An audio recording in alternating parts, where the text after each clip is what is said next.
అందరికీ నమస్కారం. నేను మీ నాగబాబుని. నిన్న ఒక ఇన్నింగ్స్ ఆడుకున్నాం కదా. ఇది హిందూ ద్రోహి వైసీపీతో మనం ఆడుకునే సెకండ్ ఇన్నింగ్స్. మనం చిన్నప్పుడు మంత్రాలకు చింతకాయలు రాలుతాయి అనే కథలు వినేవాళ్ళం. కొందరు సిద్ధులు నీళ్లలోంచి నూనె తీశారని, దాంతో దీపాలు వెలిగించారనంటే ఒకప్పుడు నేను అస్సలు నమ్మేవాడే కాదు. కానీ మన జగన్ బాబా అనుకో పాలు వెన్న లేకుండా నెయ్యి తీశాక అవన్నీ నమ్మక తప్పట్లేదు. అసలు నేతిలో నెయ్యి లేకపోవడం ఏంట్రా అని జుట్టు పీక్కుంటున్నారు కదా. చూద్దామండి. ఒకళ్ళని చాలా మంచి హెల్దీ, హైజీనిక్ అండ్ ఆర్గానిక్ భోజనం వండి పెడతాను అని చెప్పి ఇంటికి పిలిచి అందుకు చాలా డబ్బు కూడా తీసుకొని మార్కెట్లో చీప్గా దొరికే నకిలీ బియ్యం, కెమికల్స్ నిండిపోయిన సరుకులు, ప్రమాదకరమైన ఎసెన్స్తో ఉన్న పచ్చళ్ళు లాంటివి వేసి భోజనం పెట్టి, ఏదో ఒకటి భోజనం అయితే పెట్టాను కదా, భోజనం పెట్టకుండా మోసం చేశానా అని దబాయిస్తే అలాంటి మీరు ఏమంటారు? నేనైతే వైఎస్ఆర్సీపీ నాయకుడు అంటాను. ఇంకా కరెక్ట్గా చెప్పాలి అంటే వైఎస్ఆర్సీపీ హయాంలో టీటీడీ చైర్మన్ అంటాను. ఎందుకంటే వైఎస్ఆర్సీపీ హయాంలో టీటీడీ చేసిన పని ఇదే. చుక్క పాలు కానీ బొట్టు వెన్న కానీ లేని ప్రమాదకరమైన కెమికల్స్తో ఫేక్ గీని 60 లక్షల కేజీలకు పైగా స్వామివారి డబ్బుతో కొని ప్రసాదం తయారు చేసి భక్తులకు పంచిపెట్టారు. ఎంత పాపం, ఎంత ద్రోహం ఇది. ప్రభుత్వ సొమ్ముతో ఎలాగూ వైఎస్ఆర్సీపీ అవినీతి చేసింది.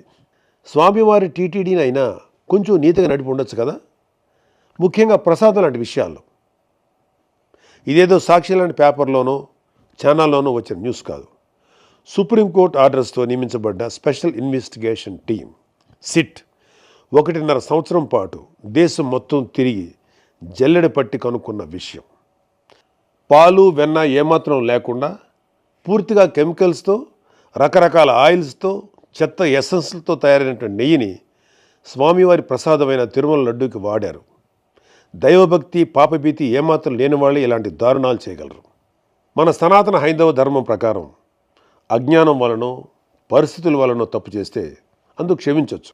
ఈ విషయం శ్రీకృష్ణ భగవానుని భగవద్గీతలో, ఆది శంకరాచార్యుల అపరాధ క్షమాపణ స్తోత్రంలో కూడా ఉంటుంది. అలా కాకుండా తెలిసి తప్పు చేస్తే దాన్ని ఏమనాలి? అది కూడా దేవదేవుడిగా కోట్లాది మంది భావించే శ్రీ వెంకటేశ్వర స్వామి విషయంలో చేస్తే అందుకు పాపం అనే మాట కూడా చాలా చిన్నది. ఈ ఫేక్ నెయ్యిని కొనడం కోసం టీటీడీ చైర్మన్గా వైఎస్ జగన్మోహన్ రెడ్డి బాబాయ్ అయిన వైవి సుబ్బారెడ్డి ఉన్నప్పుడు 2020 ఫిబ్రవరిలో రూల్స్ని మార్చారు. ఆల్రెడీ ఉన్న కండిషన్స్ని సగాని పైగా తగ్గించారు. అనర్హులైన ఈ ఫేక్ గీ సప్లయర్ బ్యాచ్ని అర్హుల్ని చేయడం కోసం తొక్కాల్సిన అడ్డదారులన్నీ తొక్కారు.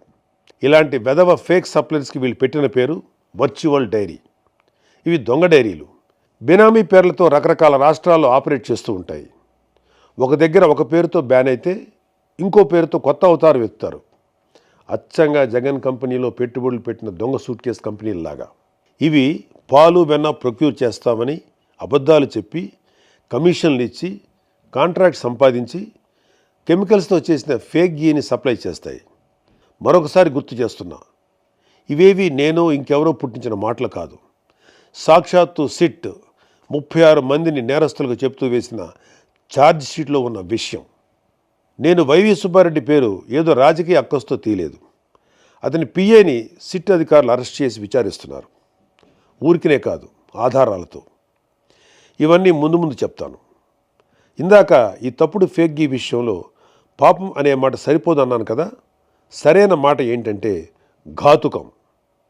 గుర్రానికి తెలియకుండా తోక ఊగుతుందా? లేదు కదా. తోకే గుర్రాన్ని ఊపిందంటే చిన్న పిల్లోడు కూడా నవ్వుతాడు. అలానే 24/7 వైవి సుబ్బారెడ్డి దగ్గర ఉండే తన ప్రైవేట్ పిఏ అప్పన్న ఆయనకు తెలియకుండానే టీటీడీకి ఆ ఫేక్ గీ సప్లై చేసే వాళ్ళను దేశం మొత్తం తిరిగి కేజీ ఫేక్ గీకి 25 రూపాయల చొప్పున కోట్ల రూపాయలు వసూలు చేస్తుంటే వైవి సుబ్బారెడ్డి గారికి తెలియకుండానే ఉందంటే నువ్వు అబద్ధమైనా చెప్పు ఉండాలి, లేదా పిచ్చోడమైనా అయి ఉండాలి. మనందరికీ తెలిసి సుబ్బారెడ్డి మానసిక స్థితి 2020 నుంచి ఇప్పటి వరకు బాగానే ఉంది. స్వచ్ఛమైన నెయ్యి, పోనీ చాలా వరకు సహజమైన నెయ్యి సప్లై చేసి ఎవరూ కూడా కేజీకి ఇంత డబ్బు అని చైర్మన్ ప్రైవేట్ పిఏకి కోట్లు కమిషన్ ఇస్తాడా? ఒక ప్రైవేట్ పిఏ అయిన అప్పన్నని జైల్లో పెట్టిన సిట్ 36 మందిని నేరస్తులుగా ఛార్జ్షీట్లో పెట్టిన సిట్, మొత్తం 250 కోట్ల రూపాయల స్కామ్ జరిగిందని చెప్పిన సిట్ ఎందుకు అప్పటి చైర్మన్ వైవి సుబ్బారెడ్డి పేరును ఛార్జ్షీట్లో పెట్టలేదు, అసలు జైల్లో ఇంకా ఎందుకు పెట్టలేదు అని రోజు జనాలు అడుగుతున్నారు. ఒక ఎమ్మెల్సీగా నన్ను ప్రభుత్వ వేదికల్లో అడగమంటున్నారు. అడుగుతాను, మీ దగ్గర రివర్స్ టైం మిషన్ ఉందా? వైఎస్ఆర్సీపీ వాళ్ళ దగ్గర, ముఖ్యంగా టీటీడీ చైర్మన్గా చేసిన వాళ్ళ దగ్గర ఉంది. అది ఎలా? ఆశ్చర్యపోతున్నారా? సాధారణంగా కాలం గడిచే కొద్దీ వస్తువుల ధరలు పెరుగుతూ పోతాయి కదా, కానీ వైఎస్ఆర్సీపీ హయాంలో టీటీడీలో మాత్రం ధరలు తగ్గుతూ పోయాయి. మరీ ముఖ్యంగా నెయ్యి ధర 2020లో 600 రూపాయల నుంచి 423కి తగ్గింది. 2022లో 400 నుంచి 319కి తగ్గింది. మనందరం ఇళ్లలో నెయ్యి అంతో ఇంతో వాడేవాళ్ళమేగా. స్వచ్ఛమైన ఆవు నెయ్యి కేజీ ఎక్కడైనా 423కి లేదా 319కి దొరకటం మీరు ఎక్కడైనా చూసారా? ఎన్ని కేజీలు బల్క్గా కొన్నా కూడా సుమారు 700 రూపాయలు కేజీగా ఉండే నెయ్యి 423కి, 2 ఏళ్ల తర్వాత 319కి రాదు కదా. అంత తక్కువ ధరకు నెయ్యి దొరుకుతుందంటే అది నెయ్యే కాదు అని అర్థం. ఈ విషయమే సిట్ నిర్ధారించింది కూడా. అసలు అది నెయ్యే కానప్పుడు కల్తీ జరిగిందని ఎలా అంటారు అనే మేధావులు కూడా వైసీపీలో ఉన్నారులేండి. అది వేరే విషయం. ఒక సాధారణ భక్తుడు నన్ను అడగమన్నది ఏంటంటే, అసలు వీళ్ళను తక్కువ ధరకు కొనమని చెప్పింది ఎవరు? పూజలు చేసే అర్చకులా? కాదు. కానుకలు ఇచ్చే భక్తులా? కాదు. మరి ఇంకెవరి మేలు కోసం ఈ నెయ్యి ప్రొక్యూర్మెంట్ ధరలు ఇంతలా తగ్గిస్తూ పోయారు? వాళ్ళ జేబులు నిండడం కోసం, పనికిమాలిన ఫేక్ గీని కమిషన్లు తీసుకొని ఎక్కువ కొనడం కోసం చేసిన పని. అడుగడుగునా ఇలాంటి దారుణాలు నెయ్యి విషయంలో చేస్తూ పోయి ఇప్పుడు ఏం కాలేదు కదా అని తిరిగి దబాయిస్తున్నారు. ఉల్టా చౌర్ కొత్వాల్కో డాంటే అనే సామెత ఇలాంటి వాళ్ళని చూసే పుట్టింది. ఒకసారి జరిగితే పొరపాటు, రెండోసారి జరిగితే యాదృచ్ఛికం, మూడోసారి కూడా జరిగితే కావాలని చేస్తున్నారు అని అర్థం. అసలు వైఎస్ కుటుంబం అధికారంలోకి వచ్చినప్పుడే టీటీడీ ఎందుకు వివాదాల్లో ఉంటుంది? ఈ విషయం ఇప్పటి జెన్జీ తరానికి తెలియాలి. అంటే కొంచెం గతంలోకి వెళ్ళాలి. వైఎస్ రాజశేఖర రెడ్డి టైంలో చూస్తే 100 ఏళ్లలో ఎప్పుడూ లేని విధంగా టీటీడీ పరిధిలో ఎన్ని కొండలు వస్తాయి అనే వివాదం మొదలెట్టారు. అదేంటి, 7 కొండలు మనమే కదా, అసలు ఈ డిస్కషన్ ఏంటి అని హిందువులు కోప్పడితే అప్పుడు టీటీడీ పరిధిలోని 7 కొండలు ఉన్నట్లు వైఎస్ రాజశేఖర రెడ్డి జీవో ఇవ్వాల్సి వచ్చింది. నేను నాస్తికుణ్ణి, రేషనలిస్ట్ అంటేనే వైసీపీ వాళ్ళు ఇంత గోల చేస్తున్నారే.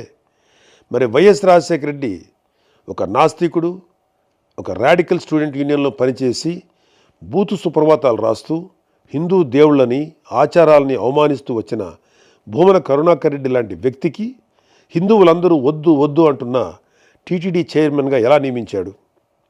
వైఎస్ జగన్మోహన్ రెడ్డి కూడా అధికారంలో ఉన్నప్పుడు అదే పని చేశాడు.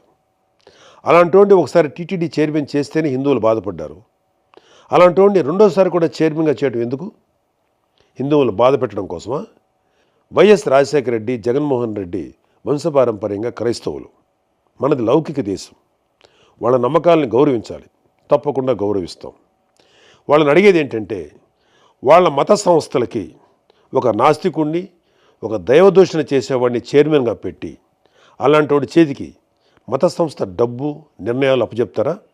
లేదు కదా. మరి టీటీడీ విషయంలోనే ఎందుకు అలా చేశారు? ఇలాంటి నిర్ణయాల వల్ల కదా ఇవాళ దారుణమైన కెమికల్స్తో, ఏవేవో ఆయిల్స్తో నిండిన ఫేక్ గీ టీటీడీ ప్రస్తావనలోకి వచ్చింది. గతం భవిష్యత్తుకు దిక్సూచి అవ్వాలి. ఎలాంటి వాళ్ళు వ్యవస్థలు నడిపించారనే విషయాలు ఇప్పటి తరానికి తెలియాలనే ఇవన్నీ చెప్తున్నాను తప్ప ఎవరిని నొప్పించడానికి కాదు. ఇప్పుడు వైఎస్ఆర్సీపీ వాళ్ళు చెప్పే అతిపెద్ద అబద్ధానికి వద్దాం. సిట్ తన ఛార్జ్షీట్లో ఆ ఫేక్ గీలో ఎలాంటి యానిమల్ ఫ్యాట్ లాంటి పదార్థాలు లేవు అని చెప్పేసింది అని వాళ్ళ నీలి మీడియాలో రాసుకుంటున్నారు, చెప్పుకుంటున్నారు. నిజంగా కొవ్వు లాంటి పదార్థాలు లేకపోతే సంతోషమే. కానీ ఇక్కడ మనం జాగ్రత్తగా నిజాలు తెలుసుకోవాలి, రాబట్టుకోవాలి. మరొకసారి ఇలాంటి తప్పు జరగకుండా చూసుకోవాలి. 2024లో ఎన్డీడీబీ సిఐఎల్ఎఫ్ నివేదికలో ఏముంది అంటే, నెయ్యి కల్తీ జరిగిన మాట వాస్తవం అని చెబుతూ అలా జరగడానికి 5 కారణాల్లో 4 కారణాలుగా beef tallow, pig fat, fish oil లాంటి పదార్థాలు ఉండటం అని స్పష్టంగా చెప్పింది. ఇప్పుడు వచ్చిన సిట్ ఛార్జ్ షీట్లో ఎక్కడా కూడా ఎన్డీడీబీ సిఐఎల్ఎఫ్ నివేదిక తప్పు అని చెప్పలేదే. చెప్పుంటే మేము కూడా అమ్మాయి అనుకునేవాళ్ళం. సిట్ ప్రస్తుతం ఎన్డీఆర్ఐ ద్వారా చేయించింది లార్డ్ అంటే పందికొవ్వు టెస్ట్ మాత్రమే. అది కూడా 10% కంటే తక్కువ ఉంటే మేము చెప్పలేము అనిందే తప్ప ఇతిమిద్దంగా లేదు అని తేల్చలేదు. లేదు అని తేల్చుంటే మాకన్నా సంతోషపడేవాళ్ళు ఇంకెవరూ లేరు. ఇప్పుడు జరిగింది nuclear DNA based PCR test మాత్రమే. ఇంకా ఎంటీడిఎన్ఏ బేస్డ్ టెస్ట్ జరగాలి.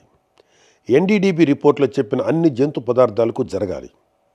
అప్పుడే ష్యూరిటీ శాంక్టిటీ ఎస్టాబ్లిష్ అవుతాయి. పవన్ కళ్యాణ్ గారు కానీ చంద్రబాబు నాయుడు గారు కానీ శ్రీ వెంకటేశ్వర స్వామి మీద అచంచల విశ్వాసం, భక్తి, గౌరవం కలిగిన వాళ్ళు. జగన్లాగా గౌరవం ఉందని చెప్పి డిక్లరేషన్ పైన సంతకం చేయని బాపుత కాదు. వాళ్ళిద్దరూ మాట్లాడింది ఎన్డీడీబీ సిఐఎల్ఎఫ్ రిపోర్ట్ ఆధారంగానే. అది ఒక జాతీయ స్థాయి సంస్థ అయిన ఆ రిపోర్ట్ని వాళ్ళు ప్రజలకు చెప్పారు. అంతే తప్ప ఎప్పుడో 2029లో వచ్చే ఎన్నికల కోసం 2024 సెప్టెంబర్లో ఆరోపణలు చేస్తారా? ఏమైనా అర్థం ఉందా? అసలు మన ప్రభుత్వం, ప్రజలు కోరుకునేది ఒకటే. అసలు ఎందుకు టీటీడీ రూల్స్ చేంజ్ చేసి అనర్హులకు కాంట్రాక్ట్ ఇచ్చింది అని, ఫేక్ గీతో ఎందుకు స్వామివారి ప్రసాదం తయారు చేశారు అని, స్వామివారి సేవలో ఉంటూ డబ్బు 250 కోట్ల స్కామ్ ఎందుకు చేశారు? ఇవన్నీ అపచారాలు కాదా? వీటిలో ఒక్కదానికైనా వైఎస్ఆర్సీపీ నాయకుల దగ్గర సమాధానం ఉందా? లేదు. ఎంతసేపు సిట్ ఛార్జ్షీట్లో ఉన్న ఒక సగం టెస్ట్ రిపోర్ట్ని మాత్రమే చెప్పి తప్పించుకోవాలనే తాపత్రయం తప్ప జరిగిన పాపాల పట్ల చిన్న బాధ కూడా లేదు. అది ఇంకా దారుణం. సిట్ మరింత వేగంగా, ఎఫెక్టివ్గా విచారణ, అన్ని రకాల టెస్టులు చేసి ఈ ఫేక్ గీ విషయంలో పాత్రధారులతో పాటు సూత్రధారులను కూడా అరెస్ట్ చేయడంతో పాటు శిక్షలు కూడా పడేలా చేయాలని ఎమ్మెల్సీగా కంటే ఒకటి సగటు భారతీయుడిగా కోరుకుంటున్నాను. నేను చివరిగా ఒకే ఒక మాట చెప్తాను. దేవదేవుడైన వెంకటేశ్వర స్వామి జోలికి వచ్చి ఆ దేవుడి సొమ్ము తిన్నవాళ్ళు ఎవరూ కూడా బాగుపడినట్లు చరిత్రలో లేదు. స్వామివారికి ద్రోహం చేసిన వైసీపీనే కాదు, మేము హిందువులమని చెప్పుకుంటూ ఆ పార్టీని వెనకేసుకొచ్చే ప్రతి ఒక్కడు తల్లి పాలు దాగి రొమ్ము గుద్దే హిందూ ద్రోహులే. ఈ మాట నేను నా ధర్మాన్ని గౌరవిస్తూ ఇతర ధర్మాలను ఏనాడు కించపరిచిన ఒక హిందువుగా, ఒక భారతీయుడిగా చెప్తున్నాను. జై హింద్.